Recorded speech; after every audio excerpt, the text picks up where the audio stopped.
அன்பார்ந்த செய்தியாளர்கள் மற்றும் ஊடகவியலாளர்களுக்கு என்னுடைய நெஞ்சார்ந்த வணக்கத்தையும் நல்வாழ்த்துக்களையும் தெரிவித்துக் கொள்கிறேன். இன்றைய தினம் காலை மாண்புமிகு தமிழ்நாடு முதலமைச்சர்களுடைய நீண்ட ஆலோசனைக்கு பிறகு தயார் செய்யப்பட்ட நிதிநிலை அறிக்கையை மாண்புமிகு நிதியமைச்சர் அவர்கள் இன்று காலை சட்டமன்றத்திலே தாக்கல் செய்திருக்கிறார்.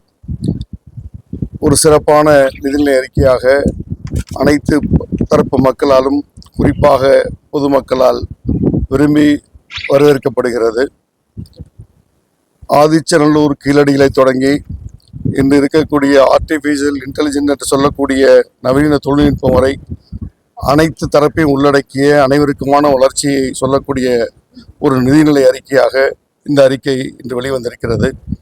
குறிப்பாக சமூக நீதி, சமத்துவம், பெண்களுடைய பாதுகாப்பு, வறுமை ஒழிப்பு, போதைப்பொருள் ஒழிப்பு போன்ற அனைத்து நிலையிலும் இந்த நிதிநிலை அறிக்கை கவனத்துடன் செயல்பட்டு இன்று வெளிவந்திருக்கிறது. அதிலும் அந்த நிதிநிலை அறிக்கையிலே பல்வேறு இடங்களிலே கடந்த ஆட்சிகள் போலில்லாமல் ஊழல் லஞ்சத்தை முற்றிலுமாக ஒழிக்கப்படும் என்ற நோக்கத்தோடு இந்த நிதிநிலை அறிக்கை தயாரிக்கப்பட்டிருக்கிறது. அதிலும் பள்ளி மாணவர்களுக்கு நமக்கெல்லாம் தெரியும் என்று இருக்கக்கூடிய பள்ளி அறைகள் எந்த நிலையில் இருக்கிறது, அதையெல்லாம் சூப்பர் கிளீன் என்னும் கூடிய ஒரு திட்டத்தின் கீழே அதையெல்லாம் மாற்றி அமைக்கக்கூடிய வகையிலும் அந்த பள்ளி மாணவர்களுக்கான வசதி வாய்ப்புகளை, கற்றல் ஆற்றலை மேம்படுத்தக்கூடிய வகையிலே பல்வேறு திட்டங்கள் அறிவிக்கப்பட்டிருக்கிறது. அதே போல உயர்கல்வித்துறையிலும் அறிவிக்கப்பட்டிருக்கிறது. அதே போல நதிநீர் இணைப்பு என்று நாம் நீண்ட காலமாக சொல்லிக் கொண்டிருக்கக்கூடிய அந்த திட்டத்தை செயல்படுத்தக்கூடிய வகையில் அதற்காக 200 கோடி ரூபாய் ஒதுக்கப்பட்டிருக்கிறது. அதே போல விவசாயிகளுக்கு நீண்ட காலமாக பிரச்சனையாக இருக்கக்கூடிய அந்த நீர் பிரச்சனையை மீட்டெடுக்கும் பொருட்டு கதவணையுடன் கூடிய தடுப்பணைகள் காவிரி கொள்ளிடத்தில் கட்டப்பட வேண்டும் என்பதை ஆய்வு செய்வதற்காகவும் நிதி ஒதுக்கீடு செய்யப்பட்டிருக்கிறது. அதே போல சென்னை மாநகராட்சி போன்ற பகுதிகளை எல்லாம் உலகத்தில் இருக்கக்கூடிய மிகப்பெரிய நகரங்களுக்கு இணையான வசதி வாய்ப்புடன் அந்த நகரங்களை மீட்டெடுக்க வேண்டும் என்று அடையாறு கூவத்தை தூய்மைப்படுத்தக்கூடிய திட்டத்தை குறித்து அறிக்கை தயார் செய்ய வேண்டும் என்று இந்த நிதிநிலையிலே அறிவிக்கப்பட்டிருக்கிறது. அதே போல ஏழை எளியவர்களுக்காக வீடு கட்டும் திட்டத்தை வெற்றி வீடு திட்டம் 3 லட்சமாக இருந்து 5 லட்சமாக உயர்த்தி வழங்கப்பட்டிருக்கிறது. அதே போல் அனைத்து தரப்பு மக்களையும் திருப்திப்படக்கூடிய வகையிலே இந்த நிதிநிலை இருக்கிறது. குறிப்பாக சிறுபான்மை சமுதாயத்தை பொறுத்தவரை ஹஜ்ஜுக்கான மானியம் இதுவரை 75,000 வழங்கப்பட்டிருப்பது இனி 30,000 ரூபாய் என்று உயர்த்தி வழங்கப்பட இருக்கிறது. அதே போல கல்லறை தோட்டங்கள், கபரஸ்தான்களுடைய பராமரிப்பிற்கு, சுற்றுச்சுவர் கட்டுவதற்கு, சாலை வசதிகள் மேம்படுத்துவதற்கு 34 கோடி ரூபாய் நிதி ஒதுக்கீடு இந்த நிதிநிலை அறிக்கையிலே ஒதுக்கீடு செய்யப்பட்டிருக்கிறது. அதே போல நாகூர், வேளாங்கண்ணி, திருக்கடையூரிலே பக்தர்கள் தங்கி செல்வதற்காக தங்குமிடங்கள் அமைப்பதற்காக 60 கோடி ரூபாய் நிதி ஒதுக்கீடு செய்யப்பட்டிருக்கிறது. அதே போல மகளிர் உதவும் சங்கங்கள் அமைப்பதற்கு மேலும் பல்வேறு மாவட்டங்களை தொடங்குவதற்காகவும் நிதி ஒதுக்கீடு செய்யப்பட்டிருக்கிறது. அதிலும் குறிப்பாக இன்றைய தினம் எங்களுடைய மகத்தான தலைவர் கண்ணியமிகு காகிதம் இல்லத்தவர்களின் பெயரால் ஒவ்வொரு வருடமும் திருவள்ளுவர் தினம் அன்று விருது வழங்குவதாக என்று ஒரு அறிவிப்பை செய்திருக்கிறார்கள். அவர்கள் ஆற்றிய சேவையை, அவருக்கு தமிழ் மீது கொண்டிருக்கக்கூடிய பற்றை எல்லாம் போற்றக்கூடிய வகையிலே அந்த விருது அறிவிக்கப்பட்டிருக்கிறது. அந்த விருதை அறிவித்தமைக்காக மாண்புமிகு முதலமைச்சர் அவர்களுக்கு சமுதாயத்தின் சார்பிலும் இந்திய யூனியன் முஸ்லீம் லீக்கின் சார்பிலும், மிக குறிப்பாக இந்திய யூனியன் முஸ்லீம் லீக்கினுடைய தேசிய தலைவர் பேராசிரியர் காதர்மதீன் அவர்களின் சார்பிலும் மாண்புமிகு முதலமைச்சர் அவர்களுக்கு நெஞ்சார்ந்த நன்றியை தெரிவித்துக் கொள்கிறோம். இதனைத் தொடர்ந்து வருகிற 10ஆம் தேதி முதல் மானிய கோரிக்கைக்கான கூட்டம் தொடர இருக்கிறது. சிறுபான்மையினருடன் சம்பந்தப்பட்ட மானிய கோரிக்கை 27ஆம் தேதி நடைபெற இருக்கிறது. அந்த மானிய கூட்டத்தொடரில் இந்த சிறுபான்மை கிறிஸ்தவ சமுதாய மக்கள், இஸ்லாமிய சமுதாய மக்கள் மற்றும் பல்வேறு சிறுபான்மை சமுதாய மக்களுக்கான மேலும் பல்வேறு அறிவிப்புகள் அந்த மானிய கோரிக்கையிலே அவர்களுடைய கல்வியை மேம்படுத்தக்கூடிய வகையிலே, பொருளாதாரத்தை மேம்படுத்தக்கூடிய வகையிலே பல்வேறு திட்டங்களும் அதில் அறிவிக்கப்பட இருக்கிறது. இந்த அறிக்கையை வேஸ்ட் அறிக்கை சொல்லி முன்னாள் முதலமைச்சர் செஞ்சிருக்காங்க. ஏன்னா புதுசா நீங்க கொடுத்த தேர்தல் அறிக்கையில் இந்த எந்த விஷயத்தையுமே பட்ஜெட்ல தாக்கல் செய்யறதா எதிர்க்கட்சியா இருக்கிறவங்க இந்த பட்ஜெட்டை பாராட்டினா தான் செய்தி. அது அதுக்கு மாற்று கருத்து, அதுக்கு எதிர்க்க உதவாது இப்போதான் எல்லா எதிர்க்கட்சியும் சொல்லக்கூடிய ஒரு சொல் தானே. ஆனால் இந்த பட்ஜெட்டை நீங்க உற்று நோக்கினா ஒன்று நீண்ட ஆய்வுக்கு பிறகு அது ஒரு ஆடம்பரமான ஒரு அறிவிப்பு கொடுப்பதாகவோ மக்களை கவரக்கூடியான ஒரு அறிவிப்புகள் செய்யணுங்கிற அடிப்படையில் இல்லாமல் உள்ளார்ந்த வகையில ஒரு 10 வருட காலம் இந்த ஒரு தொலைநோக்கு திட்டம்னு அறிவிச்சிருக்காங்க.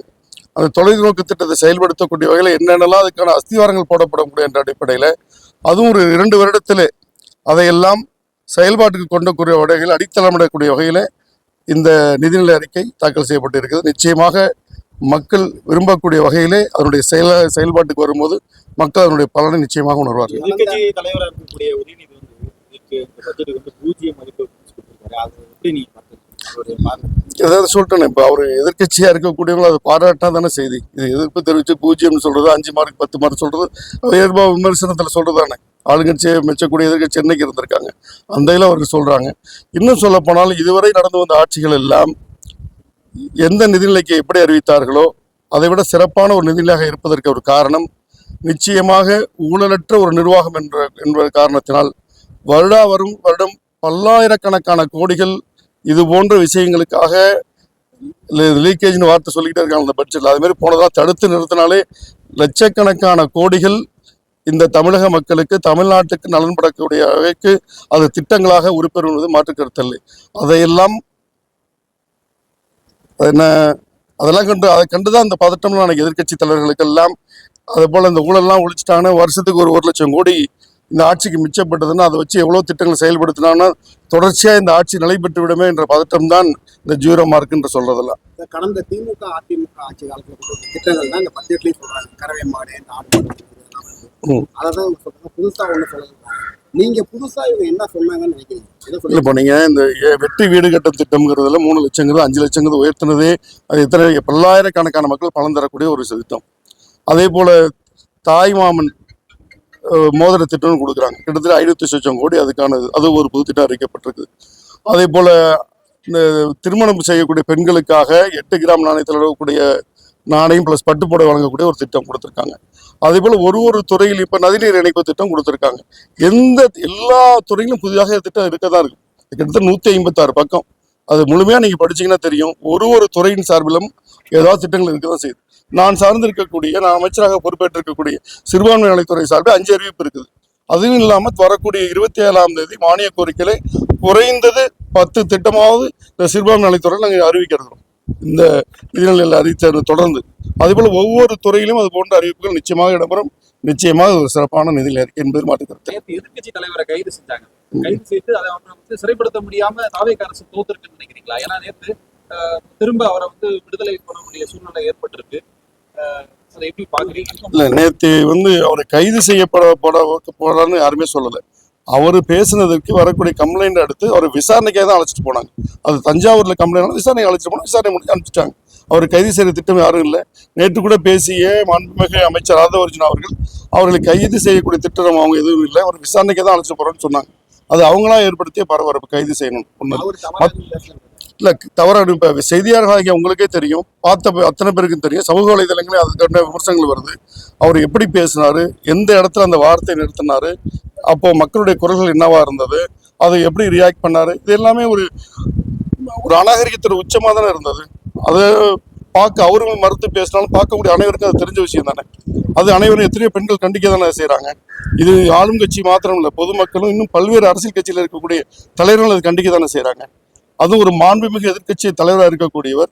அது நடந்தது காவிரிக்கான போராட்டம். அதை பேசாம திசை திருப்பக்கூடிய வகையில இதே மாதிரி ஒரு சிறப்பான பட்ஜெட்லாம் வந்தா இன்னைக்கு பேர் வாங்கிடக்கூடாதுங்கிற அடிப்படையில அது ஒரு சேற்றை வரை இணைக்கக்கூடிய வகையான ஒரு முயற்சி தான் அது.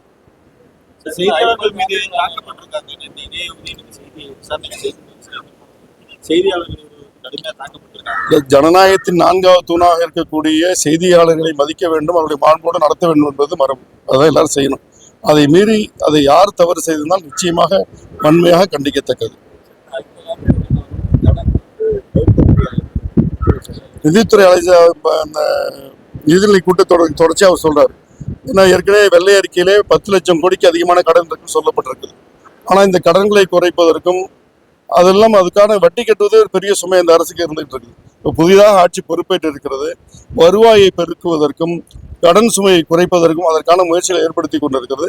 வரக்கூடிய நாட்களில் அதெல்லாம் ஒரே நாளில் நடந்து விடாது. ஓரிரு வருடங்களே தொடர்ச்சியாக அதில் ஸ்டெப் பை ஸ்டெப்பாக ஒரு முன்னேற்றம் நிச்சயமாக காணப்படும். அதற்கான முயற்சிகளை இது நிச்சயமாக இந்த அரசு மேற்கொள்ளும். மக்கள் வந்து அதிகமாக எதிர்பார்க்கிறது விவசாய கடன் இப்போவே தள்ளுபடி செய்யணும். அப்புறம் 2500 பணம் தரணும்.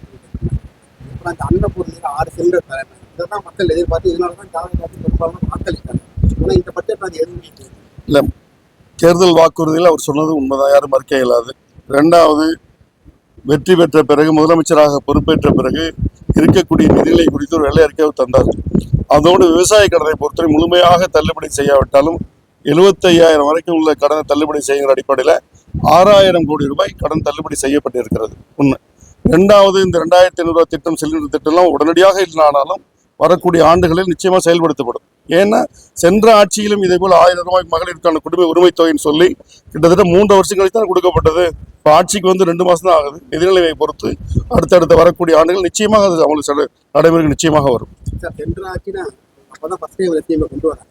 இது வந்து ஆன்கோயிங் ஸ்கீம் தான். ஒரு முதலமைச்சரா ஓட்டு கேட்கறப்பே தெரியும் அவருக்கு 1000-2000 ரூபாய் தரேன்னு தான் சொன்னாங்க. அதில் இதில் தள்ளி தரணும். இல்லை, ஆன்கோயிங் ஸ்கீம் நம்ம நிப்பாட்டலையே. ஆன்கோயிங் ஸ்கீம் படி 1000 ரூபாய் கொடுக்கப்பட்டு தான் இருக்கு. 2,500 கொடுக்குறது எந்த வித மாற்று கருத்தும் இல்லை.